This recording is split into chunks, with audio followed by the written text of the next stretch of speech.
ITV, the commercial channel, things are going dramatically, darkly and very badly wrong. The likes of Lorraine Kelly have found out that even after 30 plus years of dedicated service and being highly paid for giggling and pretending to be the actress Lorraine Kelly, well, you know, they're not bothered.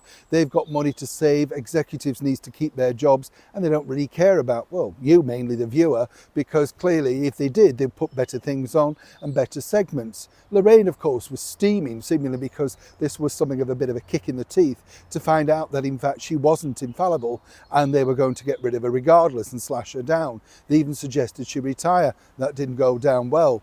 But there are bigger fish also now feeling the pinch over at ITV, and one a few years back that would have seemed, well, untouchable as ever. Let me explain. Morning chumps, nice to see you. Thank you so much for joining me today. You know my feelings, by the way, on talent shows. As somebody who's worked on them, been a judge on them, I know they're all rigged. I don't care what people say. If somebody has the money, you know, you can get there. And, you know, people might say, oh, well, they're there for a reason. What about somebody like Susan Boyle?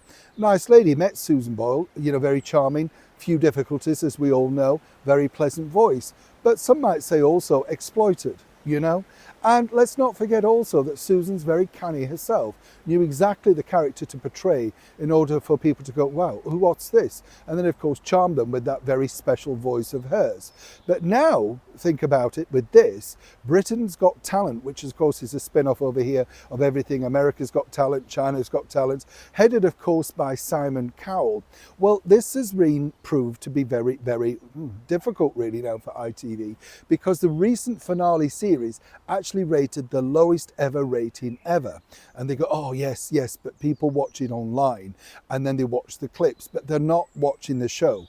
And the show is very expensive to produce, because although the talent doesn't get any, you know, money, they get maybe a hotel and a little bit of food and per diems and stuff like that. The stars, and I use that term loosely, Alicia Dixon, who's morphed into a completely different race now, alongside Amanda Holden, who seemingly can't find any clothes that cover her anatomy, you know. This is the talent that they have.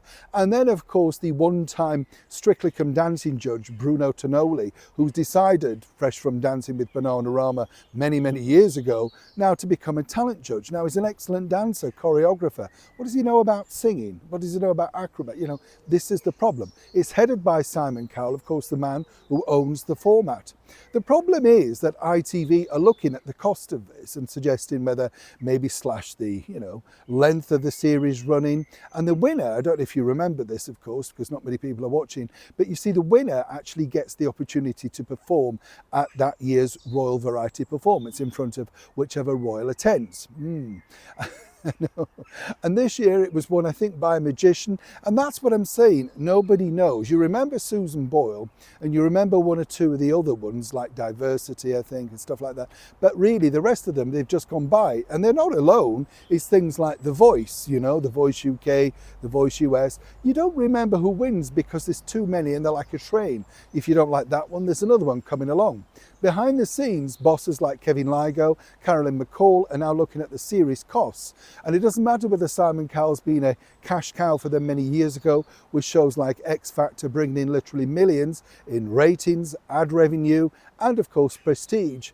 Now they're basically saying, can they afford Britain's Got Talent, or can they afford to do away with it? Now they're claiming over at ITV that they want to reduce the money on, you know, daytime rubbish, as it were, and then put that into drama. The idea for that, in case you don't know, chums, is that if you put it into drama, you put a reasonable name in it, you then can sell the drama to other territories around the world. Becomes more cost effective. Somebody like Lorraine, you can't sell to the UK, so you're never going to sell it around the world. You get the picture. Britain's Got Talent's another problematic thing, because they've already got their own versions in other countries. Why do they need to screen the British one? So it looks like Amanda, Alicia, Bruno and Simon might be giving each other very quickly the golden buzzer to obscurity. Neil Sean, Kensington, London.